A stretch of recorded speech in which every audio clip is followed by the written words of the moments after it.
صلی اللہ علیہ حبیبہ محمد وآلہ وسلم۔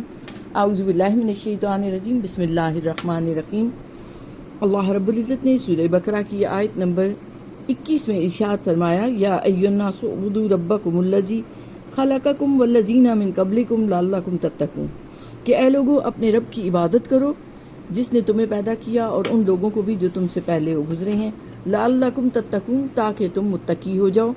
اور اس کے بعد ارشاد باری تعالیٰ، الذی جعل لکم الارض، وہی رب کہ جس نے تمہارے لیے زمین کو بنایا فراشن، فرش، جس نے تمہارے لیے زمین کو فرش بنایا، والسماء بنا، اور آسمانوں کو عمارت بنایا، وانزل من السماء ماء، اور پھر اس نے آسمان سے پانی نازل کیا، فاخرج به من الثمرات رزقا لکم، جس سے تمہارے لیے کھانے کے لیے انواع و اقسام کے پھل پیدا کیے، فلا تجعلوا للہ اندادا وانتم تعلمون، پس تم اللہ کے ساتھ کسی کو شریک نہ ٹھہراؤ حالانکہ تم حقیقت حال کو جانتے ہو۔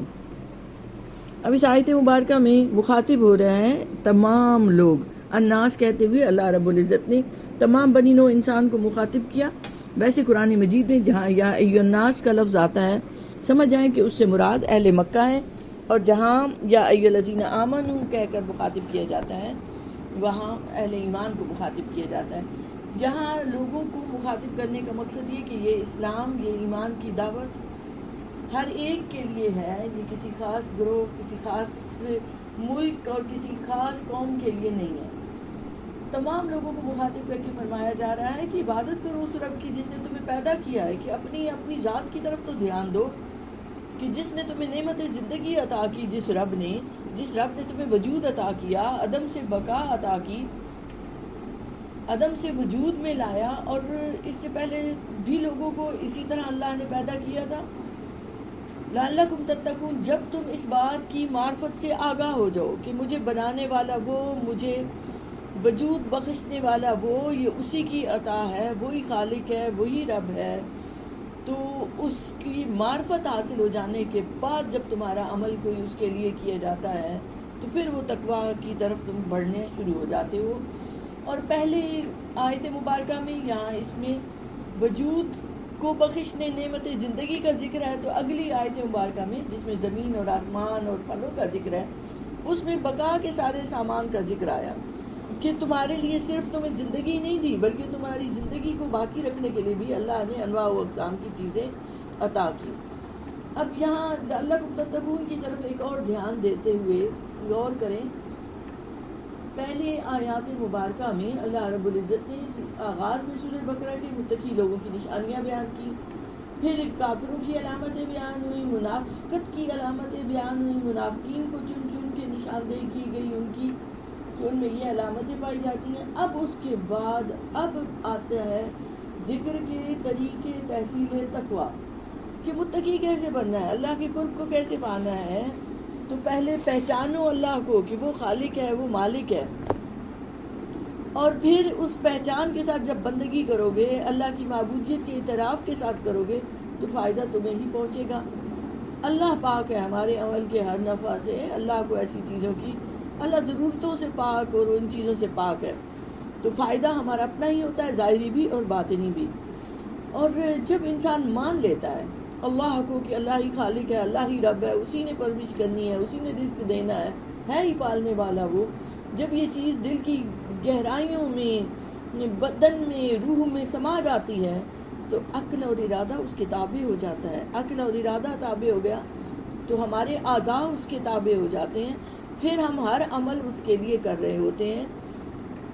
اور یہ بھی ذہن میں لائیں کہ یہ ہمیں نعمت عظمیٰ ایمان کی ملی حضور اکرم صلی اللہ علیہ وآلہ وسلم کے سبب سے ہے، تو اللہ نے ہمیں پھیرا بھی اس طرف کہ یہ ایمان اور یہ جو اللہ کی بندگی کی تعلیم کس کے ذریعے ہمیں مل رہی ہے، نبی کریم علیہ الصلوۃ والسلام کے ذریعے۔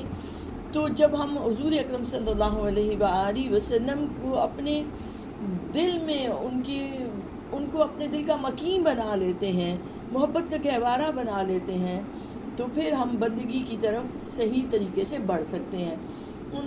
اگلی آیات مبارکہ میں دیکھیں تو پھر حضور کی شان مبارکہ بیان ہوتی ہے۔ اللہ فرماتا ہے وَإِن كُنتُمْ فِي رَيْبٍ مِّمَّا نَزَّلْنَا عَلَىٰ عَبْدِنَا، کہ اگر تم اس کلام کے بارے میں کچھ شک میں مبتلا ہو جو ہم نے اپنے بندے پر نازل کیا. یہاں مسلمانوں کی روحانی زندگی کے 2 سرچشموں کا ذکر ہو رہا ہے. اس سے پہلے وجود کا ذکر آیا، پھر زندگی کی نعمتوں کا ذکر آیا جن کے ذریعے انسان کے وجود کو بقا ملی. اب یہاں ان 2 چیزوں کا ذکر آ رہا ہے کہ جن کے ذریعے اس کی روحانی ترقی ہوتی ہے، اس کی روحانی کفالت ہوتی ہے. وہ 2 چیزیں کیا ہیں؟ مما نزلنا کہتے ہوئے قرآن مجید کی طرف دھیان دلوایا، اور علی عبدنا کہتے ہوئے نبی کریم علیہ الصلوۃ والسلام کی طرف. اب عبد کا لفظ استعمال ہوا ہے تو نبی کریم علیہ الصلوۃ والسلام کے تعلق بلا کی 2 شانیں ہیں، ایک عبدیت اور ایک رسالت. تو عبدیت میں اب بندے کو کہتے ہیں، غلام کو کہتے ہیں، تو عبدیت سے ہی بندگی ہے. اللہ نے جب نبی کریم علیہ الصلوۃ والسلام کو بلایا شب معراج کی رات تو ذکر ہوا سبحان الذی اسریٰ بعبدہ، کہ وہ پاک ہے ذات جو اپنے بندے کو لے گئی. اب بندے کو لے جانا یہاں سے تو بندے کی بندگی میں بھی توجہ اللہ ہے، اور حضور عبد اس لیے بھی ہیں کہ ہمیں اب بندگی کا سلیقہ سکھا رہے ہیں.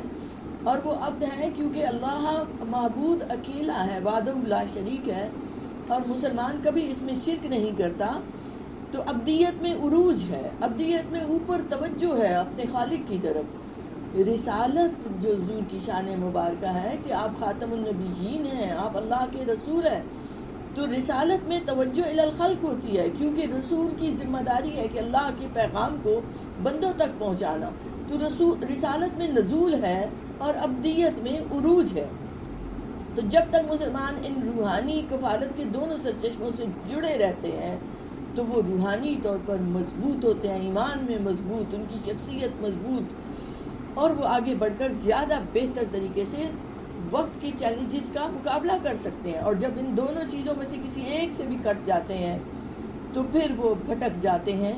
اور اللہ رب العزت نے یہاں عرب و عجم کے تمام منکرین کو بلایا اور کہا کہ اگر تمہیں اس کلام کے بارے میں کچھ شک ہے جو ہم نے اپنے بندے پر نازل کیا، فَأْتُوا بِسُورَةٍ مِّن مِّثْلِهِ، تو اس جیسی کوئی ایک صورت بنا لو. یعنی کہ عرب و عجم کے تمام مشرکین، منکرین، دشمنان اسلام کو چیلنج کیا جا رہا ہے کہ تم آؤ اپنی کوششیں کر لو.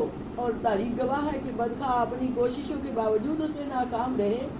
فَأْتُوا بِسُورَةٍ، ایک اللہ کا ایسا چیلنج ہے کہ اس جیسی صورت جیسے کلام الہی ہے اللہ کا، جس میں فصاحت و بلاغت ہے، اس نے کلام ہے، اس نے الفاظ ہے، اس نے معنی ہے، جو غیب کی خبریں دیتا ہے، جو بشارتیں سناتا ہے، جو وعید سناتا ہے، جو پچھلی ماضی کی باتیں بتاتا ہے، جو آدم کی تخلیق سے لے کر آج تک اجمالاً جو کچھ ہوا اس کا ذکر کرتا ہے. اے لوگو کچھ ایسی بنا کے لاؤ صورت جو اس جیسی ہو.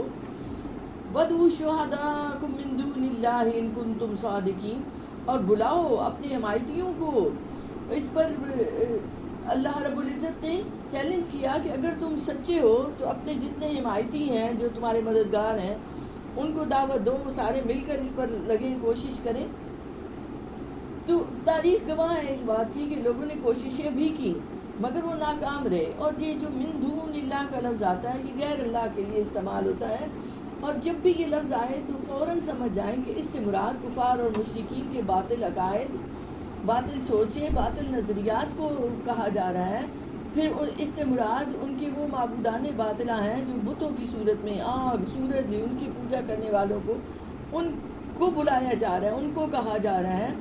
یا اسی طریقے سے ان کے عقائد کی نفی کے ساتھ ساتھ ان کے اس کے علاوہ جو سوچیں ان کی پائی جاتی ہیں، جس انداز سے بھی اللہ سے دوری کی ان کا ذکر کیا جا رہا ہے. اور اس سے ان کے معبودان باطلہ کی بے بسی، بے حیثیتی اور بے وقتی کو بھی ظاہر کیا جا رہا ہے کہ وہ کب اس قابل ہیں کہ کچھ کر سکیں. تو کہا کہ بلاؤ ان ساروں کو، وہ جنہیں تم نے خدا بنایا ہوا ہے، تو وہ اس جیسی کوئی صورت تمہیں دیں تاکہ تم پیش کر سکو. تو ایسا نہ ہو سکا. اور یاد رکھیں اس سے مراد کبھی بھی من دون اللہ سے انبیاء یا صالحین یا اولیاء نہیں ہو سکتے، بلکہ ان کے بارے میں تو آتا ہے اللہ کے نیک بندوں کے بارے میں تو اللہ فرماتا ہے انما ولیکم اللہ ورسولہ والذین آمنوا، کہ تمہارا مددگار صرف اللہ، اللہ کے رسول اور ایمان والے ہیں. جہاں تو اللہ خود فرما رہا ہے کہ مددگار ہیں ایمان والے. اور ایک اور جگہ آتا ہے انہ من عبادنا المؤمنین، سورہ صافات میں کہ بے شک وہ تو ہمارے مومن بندوں میں سے ہے.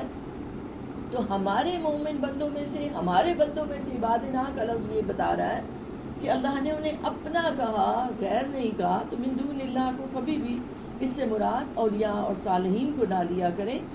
تو فرمایا اللہ رب العزت نے کہ اللہ اور اللہ کے حبیب کو مانو، اس کے کلام کو مانو، اور اس جیسے کلام کو تم لا ہی نہیں سکتے. اور پھر ساتھ ہی فرمایا فَإِن لَمْ تَفْعَلُوا وَلَن تَفْعَلُوا، کہ پھر تم ایسا نہ کر سکو اور ہرگز نہ کر سکو گے. فَاتَّقُوا النَّارَ الَّتِي وَقُودُهَا النَّاسُ وَالْحِجَارَةُ، تو ڈرو اس آگ سے جس کا ایندھن کافر اور پتھر ہوں گے. اعدت للکافرین، جو کافروں کے لیے تیار کی گئی ہے. یا یہ بتایا جا رہا ہے کہ دوزخ تیار ہے. یہ بھی پتہ چل رہا ہے کہ مومن آخر اس میں سے نکال لیے جائیں گے. ٹھکانہ وہ کافروں کے لیے ہی ہے جو آج انکار کر رہے ہیں، انہیں اس کی سزا بھگتنی پڑے گی. جو آج توجہ نہیں دے رہے کہ ان کو بنانے والے نے کس محبت سے انہیں بنایا ہے، تو جب اس کی محبت، اس کی خالقیت کا، اس کی معبودیت کا انکار کریں گے تو پھر سزا تو بھگتنی پڑے گی. اور ساتھ ہی فرمایا پھر اگلی آیت مبارکہ میں بشارت دی ان لوگوں کو. فرمایا وَبَشِّرِ الَّذِينَ آمَنُوا وَعَمِلُوا الصَّالِحَاتِ، خوشخبری سنا دیجیے ان لوگوں کو جو ایمان لائے اور اعمال صالح کیے. تو جب بھی خوشخبریوں کی بات آئے تو خوش ہو جایا کریں، اور جب جہنم کی بات آئے تو ڈر جایا کریں. تو اللہ رب العزت نے فرمایا ایمان اور اعمال صالح کا ذکر آتا ہے. عمل صالح وہ ہے کہ جس میں آپ کو علم ہو کہ آپ کس کے لیے یہ کام کر رہے ہیں، کس طرح اس کام کو کرنا ہے، نیت میں آپ کے اخلاص ہو، آپ کے اندر صبر اور برداشت پایا جاتا ہو. اور یہ آپ کی صفات میں بھی ہے، آپ کی افعال میں بھی ہے. عمل صالح صفات میں کیسے کہ جب آپ ایمانداری دکھاتے ہیں، جب آپ کسی کو معاف کر دیتے ہیں، جب آپ سچ بولتے ہیں، تو صفات کا عمل صالح ہے.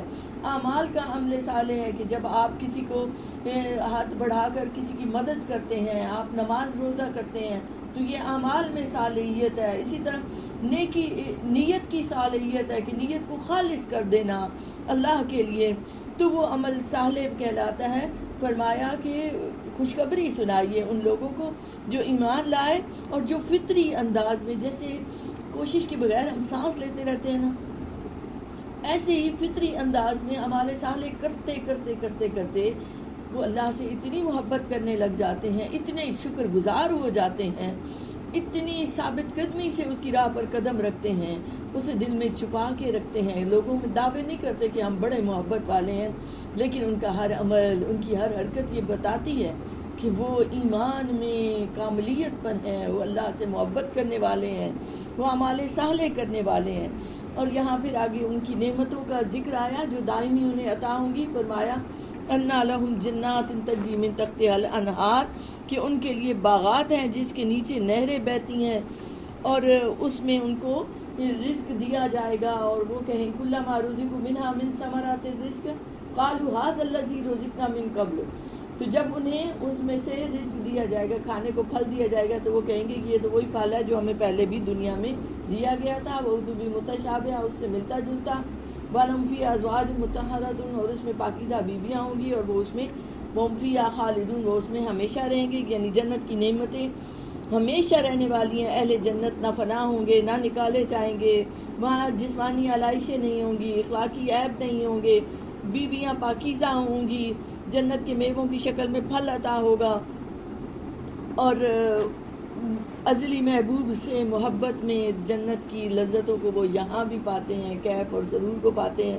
وہ جب اس سے ملتا جلتا پھل، اس کے کیف اور اس کا سرور وہاں محسوس کریں گے تو پھر وہ کہیں گے کہ یہ تو اسی سے ملتا جلتا ہے. اسی طرح جنت کے پھل بھی ایک دوسرے سے مشابہت رکھتے ہوں گے، مگر ذائقے میں جدا ہوں گے، ان کا لطف جدا ہوگا.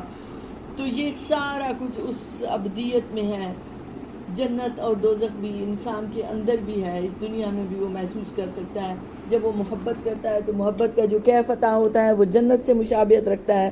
اور جو نفرتیں، عداوتیں، حسد اور اس طرح کی دوری اللہ سے جو اس کو دیتی ہے، تکلیف دیتی ہے، وہ تکلیف دوزخ سے مشابہت رکھتی ہے.